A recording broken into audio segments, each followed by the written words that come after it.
আসসালামু আলাইকুম সুপ্রিয় মৎস্য উদ্যোক্তা এবং কি মৎস্য ব্যবসায়ী ভাইরা, আশা করি সকলে ভালো আছেন। তো অনেক দিন পর আজকে আপনাদের মাঝে একটা নতুন ভিডিও নিয়ে হাজির হলাম। সেটি হলো ভিয়েতনামি কই মাছের পোনা। এই মাছগুলো আমরা সারা বাংলাদেশে হোম ডেলিভারির মাধ্যমে বিক্রি করে থাকি। তো এই মাছগুলো চাষ করতে কি কি লাগে এবং কিভাবে চাষ করা হয় এই বিষয়ে এই ভিডিওতে আলোচনা করা হবে। ভিয়েতনামি কই মাছের পোনা আপনারা সাধারণত চাষ করতে হলে আপনাদের পুকুরের সাইডে পাতা বন বা গাছের ডালপালা থাকলে ওইগুলো ভালো করে ছাঁটাই করে বা পরিষ্কার করে তারপরে আপনারা এই মাছগুলো চাষ করতে পারেন। এবং কি পুকুরের সাইডে জাল দিয়ে বেড়া দিয়ে তারপর আপনারা এই মাছগুলো চাষ করতে পারেন। নয়তো আপনাদের যে সময় বর্ষাকাল হবে ওই সময় ধরুন আপনার পুকুরে যে সময় পানি পড়বে, বৃষ্টি যে সময় পড়বে বা দিনে যে সময় ডাক দিবে, ওই সময় দেখবেন যে সকল কই মাছের পোনাগুলো আপনাদের পুকুর থেকে উঠে অন্য পুকুরে বা খাল বিলে বা নদী নালায় চলে যাচ্ছে।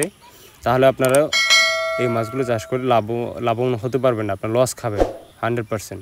তো আপনাদের এই মাছগুলো চাষ করতে হলে পুকুরের সাইডে নেট দিয়ে জাল দিয়ে বেড়া দিয়ে তারপর আপনার এই মাছগুলো চাষ করতে হবে, যাতে এক পুকুর থেকে অন্য পুকুরে যাতে ভিয়েতনামি কই মাছের পোনাগুলো যাতে না যায়। তো এইভাবে আপনারা এই মাছগুলো চাষ করতে পারেন। এবং কি পুকুরের পানির কালার থাকতে হবে হালকা গ্রিন কালার, সবুজ কালারের মধ্যে পানি থাকতে হবে। তো আপনারা আমাদের কাছ থেকে এই মাছগুলো চাষ করতে পারেন। এই মাছগুলো চাষ করলে অতি দ্রুত লাভবান হওয়া যায়। এই সকল প্রকার মাছের পোনাগুলো আমরা হোম ডেলিভারির মাধ্যমে পার পিস হিসেবে বিক্রি করে থাকি। তো আপনারা যদি এই মাছগুলো চাষ করতে খুবই আগ্রহী হন তাহলে অবশ্যই আমাদের স্ক্রিনে দেওয়া নাম্বার বা টাইটেল ডেসক্রিপশনে নাম্বার দেওয়া আছে, ওই নাম্বার সংগ্রহ করে আপনারা আমাদের কাছ থেকে এই মাছগুলো সংগ্রহ করতে পারেন।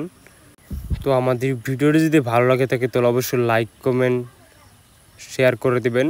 এবং কি আমাদের চ্যানেলটি যদি আপনি নতুন হয়ে থাকেন তাহলে অবশ্যই আমাদের চ্যানেলটিকে সাবস্ক্রাইব করে আমাদের চ্যানেলটির পাশে থাকবেন। সকলকে ধন্যবাদ।